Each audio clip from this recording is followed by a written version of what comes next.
everyone's here again. I don't know for how long. I know. Let's just go through it. Let's go. Alright. Chapter 5. Back to Camp Halfblood. When the next morning came, I put on a black tank top and black skinny jeans that were ripped in the knees, and a black leather jacket.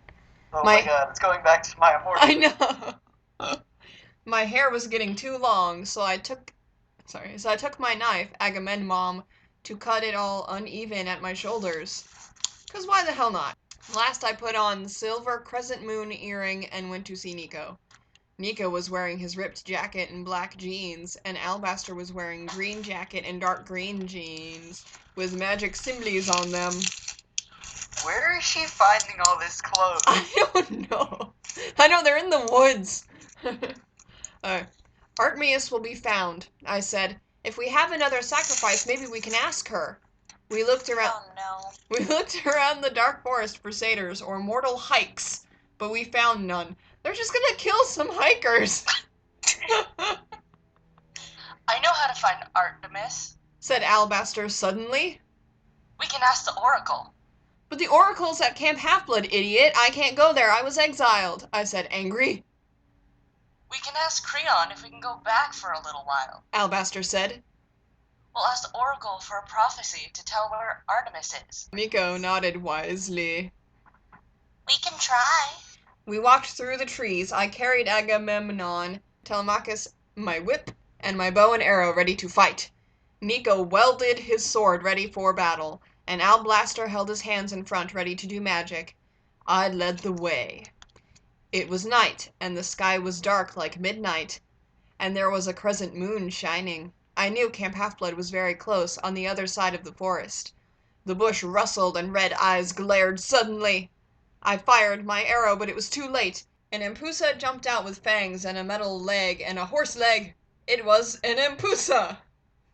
No shit. Like in the Battle of the Labyrinth. An empusa jumped out. It was an empusa.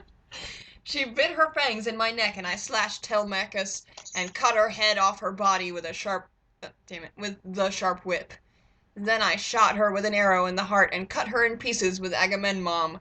When she was dead, I felt on my neck. There were bite marks, and my heart sunk. The empusa curse! I'll become a empusa vampire now! I would be a monster, and Artemis would never let me be a hunteress now. No, you won't. I won't let you. Albaster put magic symbols on my neck, and the bite holes went away. The curse was mostly healed. I didn't turn into an empusa, but my teeth got sharper and my eyes turned red when I got really angry. Also, I got very pale. How does she know all this? Whatever. Well, you know, it's just a Tuesday for her. You think I'm a freak? I yelled at him. You know, yes, he just but that's not the reason. Whatever. No. That's not the reason why he thinks you're a freak. No. No, you can never be a freak, said Albaster. Nico put his arm on me. You're safe now, Flavia. You'll make a better huntress even, with sharp fangs to hunt, eyes to see in the dark. Albaster got the motorcycle. We can ride this and get there fast. We all got on it. I sat in front and Nico held me tight. Then Albaster sat in the back. Poor Albaster. We flew in the woods and Nico put his iPod on again. I really wanted to make out when we landed down. Before I could say anything... What? When did they get off the bike? And why? I don't know. Remember Albaster kicked Nico off, apparently? What? No. I almost called her Ebony. Flavia kicked Albaster off. Yeah. Before I could say anything, Camp Halfblood loomed in ahead of us. I could see black shapes, for all the cabins except the Artemis cabin glowed bright in the dark. There was a big bonfire, and the demigods were there singing a dumb song. Annabeth was there in preppy clothes, holding hands with Percy Jackson, and they were smoking pot. I effing exiled you, yelled Chiron behind us.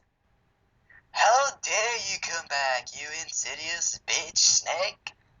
Hey, I'm not gonna stay. Calm down, brony, I said. Get it? 'Cause he's a centaur? We want to talk to the Oracle, said Nico, stern. No relation to Howard Stern. But, go on. Who's that? Chiron pointed at Albaster. He's son of Hecate. She's the goddess of magic, I said. No, she's not. This is all pissing me off. That's the point. That's why it's so good. Beckett helped with Kronos. Chiron stamped his hoofs. He can't enter Camp Halfblood. Don't freak out, he's not evil, I said. My eyes flashed him red. Fine, fine. But if you cause trouble, you will suffer the consequences, said Chiron, warning. I walked to the big house, but I froze. Sitting by the bonfire was... Ivy!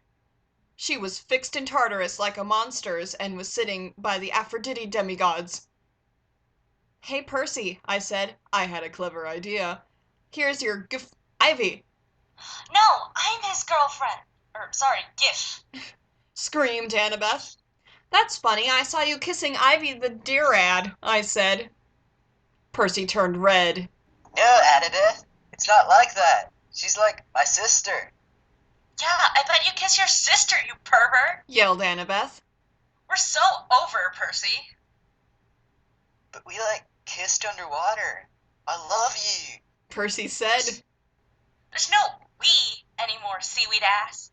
Annabeth bitch-slapped Ivy so she fell into the fire.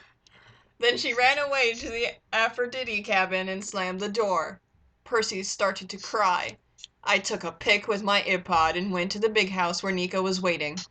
We climbed to the attic where the Oracle was.